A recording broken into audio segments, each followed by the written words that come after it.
అనుకోని తప్పిదాలు జరిగితే ఆ 2-3% మన శాఖకు మచ్చ తెచ్చిపెట్టే పరిస్థితి ఉంది. చాలామంది నాకు సూచన చేసిరు, most controversial subject education department, నువ్వు ఆ శాఖ ఎవరికన్నా ఇచ్చేసి అన్న వేరేది ఏదన్నా తీసుకో అని. నేను చెప్పిన లేదు, ఈ శాఖ నా దగ్గరనే పెట్టుకుంటా, కాంట్రవర్సీ అయినా పర్వాలేదు, ఏదో తేల్చుదామని నేను డిసైడ్ అయినా. మా అక్నూరు మురళి గారు ఉన్నారు, సార్ అన్నీ బాగానే ఉన్నాయి కానీ ప్రభుత్వ పాఠశాల అంటే 1వ తరగతి నుంచి చదువు చెప్తారు, నర్సరీ ఎల్కేజీ యూకేజీ ప్రైవేట్లో చదువుకున్నాక 1వ తరగతికి మన దగ్గరికి ఎందుకు వస్తారని ఆ సమస్య నాకు అర్థమైంది. అందుకే ఆలోచన చేసి మా ఎడ్యుకేషన్ కమిషన్, ఇంతవరకు ఎప్పుడు ఎడ్యుకేషన్ కమిషన్ లేదు తెలంగాణకి, first time education commission appoint చేసి ఇష్యూస్ని అడ్రస్ చేయడమే కాకుండా అక్నూరు మురళి గారు చేసిన సూచనల మేరకు ఈరోజు నర్సరీ ఎల్కేజీ యూకేజీ కూడా మనం తీసుకొని పేదలకు చదువు చెప్పాలి అన్న ఆలోచన ఈరోజు చేస్తున్నాం.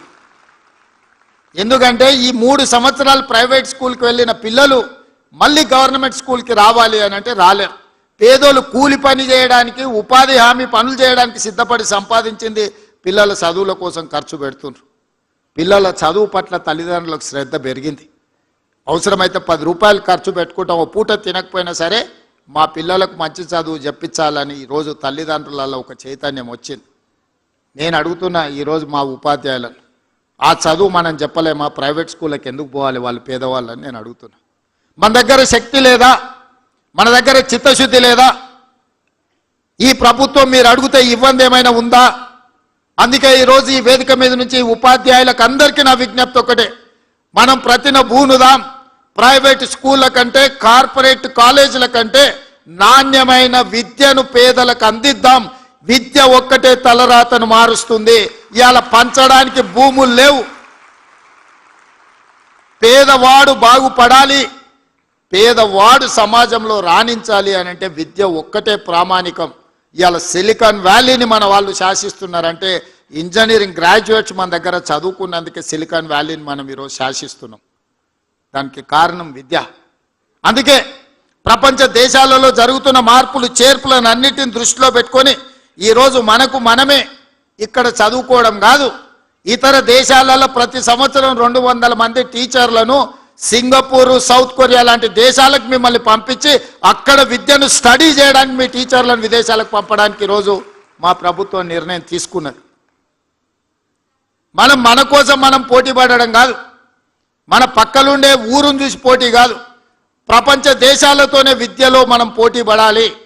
ఈరోజు సింగపూర్ లాంటి, సౌత్ కొరియా లాంటి, జపాన్ లాంటి దేశాలు అభివృద్ధి చెందడానికి కారణం ఏంది? ఇవాళ జర్మన్ అభివృద్ధి చెందడానికి కారణం ఏంది? ఈరోజు చైనా అభివృద్ధి చెందడానికి కారణం ఏంది? అక్కడున్న విద్యార్థులకు నాణ్యమైన విద్యను అందించడమే కాకుండా ఒక పట్టుదలను నేర్పడం వల్ల ఆయా దేశాలు ప్రపంచంలో వేగంగా అభివృద్ధి పదం వైపు నడుస్తున్నాయి. మరి వాటన్నిటిని కూడా మనం వినడమే కాదు, చూడాల్సిన అవసరం ఉంది. అందుకే 1,20,000 మంది టీచర్లు ఈరోజు తెలంగాణ రాష్ట్రంలో ఉన్నారు. ఇందులోకి వెళ్ళి ప్రతి సంవత్సరం ఒక 200 మంది టీచర్లను ఇనీషియల్గా ఇతర దేశాలకు పంపించి అక్కడున్న పరిస్థితులను మీరు స్టడీ చేసి ఒక అవగాహనతోనే వెనక్కి రావాల్సిన అవసరం ఉంది. టీచర్లు అందరికీ కూడా ఈరోజు మర్రి చెన్నారెడ్డి దీంట్లో మనం ఓరియంటేషన్ క్లాసెస్ తీసుకుంటున్నాం టీచర్స్కి. ఎందుకు అని అంటే నైపుణ్యం పెంచుకోవాల్సిన అవసరం ఉంది. మనం ఉద్యోగం వచ్చినప్పుడు ఉన్న పరిస్థితులు, మనం రాసిన పోటీ పరీక్షలు ఒకలాంటివి.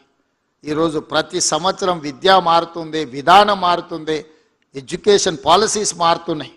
నేషనల్ ఎడ్యుకేషన్ పాలసీ ఒకలాగా ఉంటే మనకు తెలంగాణకు అసలు ఏ పాలసీ లేకుండా మనం ఉన్నాం. అందుకే మొన్న నేను ఆర్డర్ ఇచ్చిన, తెలంగాణ ఎడ్యుకేషన్ పాలసీని ప్రిపేర్ చేయండి అని పెద్దలు కేశవరావు గారిని చైర్పర్సన్గా పెట్టి కడేం శ్రీహరి గారిని, అక్నూరు మురళి గారిని, మా ఎడ్యుకేషన్ డిపార్ట్మెంట్లో ఉన్న అధికారులను కలిపి తెలంగాణ ఎడ్యుకేషన్ పాలసీ చేయడానికి ఒక కమిటీని అపాయింట్ చేసినాం. తెలంగాణ కూడా ఒక నూతనమైన ఎడ్యుకేషన్ పాలసీ కావాలి.